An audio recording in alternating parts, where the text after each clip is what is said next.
राधे राधे। एक माँ और एक बेटा था। दोनों बहुत गरीब थे। माँ घरों में चौके बर्तन करती थी और बेटा लोगों की गाय चराता था, और दोनों अपना ऐसे समय व्यतीत करते थे।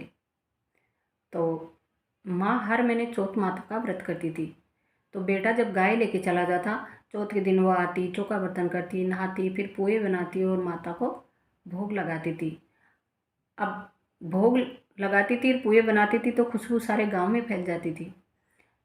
तो लोगों ने सोचा ये बेटे को तो गाय चराने भेज देती है और खुद पीछे से कुछ ना कुछ बना के खाती रहती है। उन्होंने जाके बेटे से बोल दिया कि तेरे को तो गाय चराने भेज देती तेरी माँ, और खुद पीछे से कुछ ना कुछ बना के खाती रहती है। उसने कहा मेरी माँ कुछ नहीं बना के खाती, मेरी माँ मेरे लिए ही चौथ का व्रत करती है, कि कोई चौथ वौथ का व्रत नहीं करती तेरे लिए, वो तो गटक चौथ करती है। बेटा सोचा हो सकता अगर गांव वाले कह रहे हैं तो सच्ची होगा, मैं तो गाय चराने आ जाता हूँ।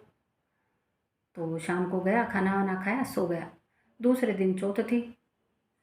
अब सुबह हुई तो माँ ने उसको उठाया, बेटा उठ, मैं चौका बर्तन करने जा रही हूँ और तू अपनी गाय लेके चराने चला जा। उसने कहा कि माँ आज मैं नहीं जाऊँगा, आज मेरे पेट में बहुत दर्द है। तो माँ बोली ठीक है। माँ चली गई। उसने सोचा आज देखूँगा माँ क्या करती है। माँ के जाने के बाद वो ऐसी जगह सोया जहाँ से माँ काम करती हुई दिखे। उसने पतला सा चादर ओढ़ा और सो गया। माँ चौका बर्तन करके आई, चौका बर्तन किया खुद के, नहाई धोई, पुए बनाए और चौथ माता को भोग लगाया। और जब माता को भोग लगाया तो उठ के बैठ गया और बोला कि आप मेरे लिए कोई चौथ वौथ का व्रत नहीं करती हो, आप तो अपने खाने के लिए करती हो, कटक चौथ करती हो। वो बोली बेटा मैं तो तेरे लिए ही चौथ का व्रत करती हूँ, तेरी लंबी उम्र के लिए करती हूँ, कि अगर मेरी लंबी उम्र के लिए करती तो मैं परदेश जा रहा हूँ। वो बोली बेटा अपन दो ही तो प्राणी हैं, अगर तू भी चला जाएगा तो मैं अकेली क्या करूँगी, कि मुझे नहीं पता, मुझे तो देखना है कि चौथ माता मेरे संकट हरती है क्या, आप सच्चे मन से व्रत करती है क्या मेरे लिए। वो नहीं माना। माता ने खूब समझाया, बोली ठीक है बेटा एक काम कर, ये आके ले जा, जहाँ भी तुझमें संकट पड़े ये आके पूर देना और वहीं बैठ जाना। अगर हो सके तो मजा कलसा पानी का ले लेना और जहाँ बैठे हो ज़मीन लीप लेना, नहीं हो तो ये आके चारों तरफ बिखेर के चौथ माता का नाम लेके वहीं बैठ जाना, माता तेरे सभी संकट हर लेगी। वो चला गया। चलते चलते दूर नगर में पहुंचा। वहाँ से बड़ी अच्छी खुशबू आ रही थी। उसने सोचा कि मुझे बहुत भूख लगी है, हो सकता है यहाँ कुछ बन रहा है, मुझे भी खाने को मिल जाएगा। वो देखता है कि एक बुढ़िया माँ पुए बनाती जा रही है और रोती जा रही है। उसने जाके कहा कि माता आप पुए भी बना रही हो और आप रो भी रही हो, कि बेटा रो तो इसलिए रही हूँ कि यहाँ के राजा ने एक नियम बनाया है कि 6 महीने में हाव पकता, हर 6 महीने हर घर से एक आदमी बैठेगा। तो मेरा एक बेटा तो पहले बैठ गया, आज दूसरे बेटे का नंबर है, और पुए इसलिए बना रही हूँ कि वो जा रहा है तो उसको पेट भर के खिला के भेजूँगी, आज उसका आखिरी दिन है। उसने कहा कि माता आप मुझे पुए खिला दो तो मैं आपके बेटे की जगह बैठ जाऊँ, कि भाई तू तो पराया पूत है, तू क्यों बैठेगा, कि नहीं नहीं माँ मुझे कुछ नहीं होगा, आप मेरे को खिला दो पेट भर, कि खाना तो तू वैसे भी खा ले, कि नहीं नहीं। उसने पेट भर खाना खाया और बोला माँ मैं बहुत थक गया हूँ, मैं सो रहा हूँ, जब भी राजा का बुलावा आए आप मुझे आवाज़ लगा देना। आधी रात हुई, राजा का बुलावा आया। उसने कहा बेटा राजा का बुलावा आ गया है। वो उठा तो बोला बेटा और कुछ खा लो, कि नहीं माँ उस दिन भी चौथ थी। उसने स्नान किया, चौथ माता को याद किया और दूध के साथ साथ चल दिया जो बुलाने आया था।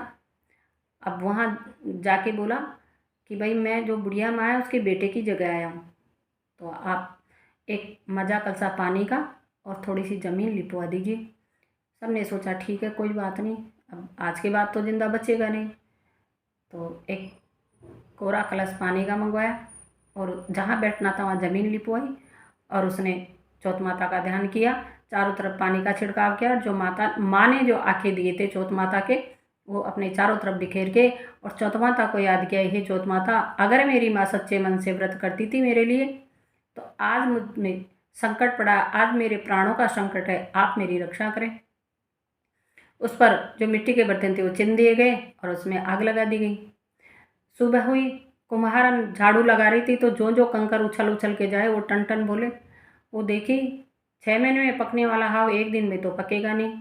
आधी ही रात हुई, 1 दिन भी पूरा नहीं हुआ है। उसने फिर झाड़ू चलाई, फिर वही आवाज़ आई।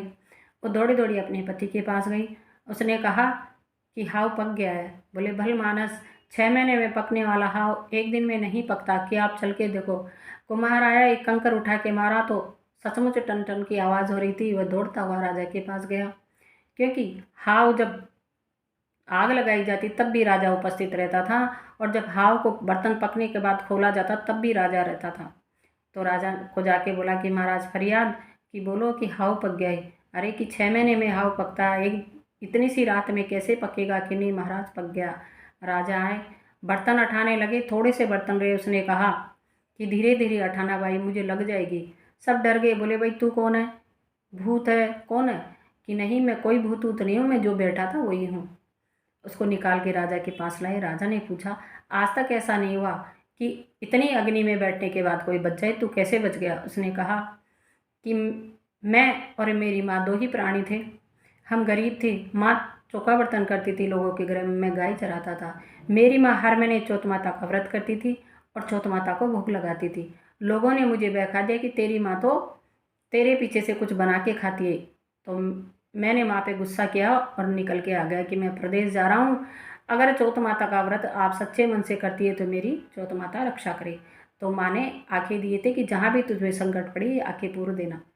तो मैंने इसीलिए आपसे मजा कलसा पानी का और धरती लिपवाई थी। मैंने आके बिखेरे चौथ माता का स्मरण किया और माता ने मेरी रक्षा करी। राजा ने उसी वक्त नगर में ढोल बजवा दिया कि आज के बाद हाव में कोई जिंदा इंसान नहीं बैठेगा, हाव को ऐसे ही पकाया जाएगा। और जहाँ 6 महीने में पकता था, अब 1 रात में ही पकेगा। और माता बहनें साल भर में 24 चौथ आती है। 24 ना करे तो 12 करे, 12 ना करे तो 6 करे, और 6 भी ना करे तो 4 बड़ी चौथ आती है, वो ज़रूर करे।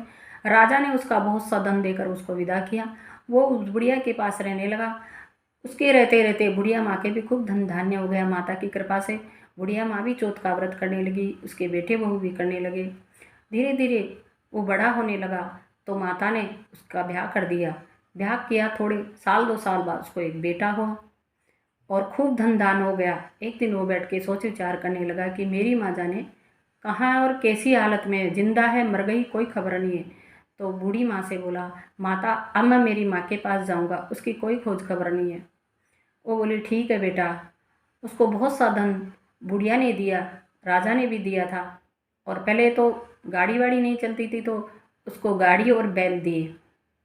अब बेटा बहू पोता और बहुत साधन लेकर वो चलने लगा।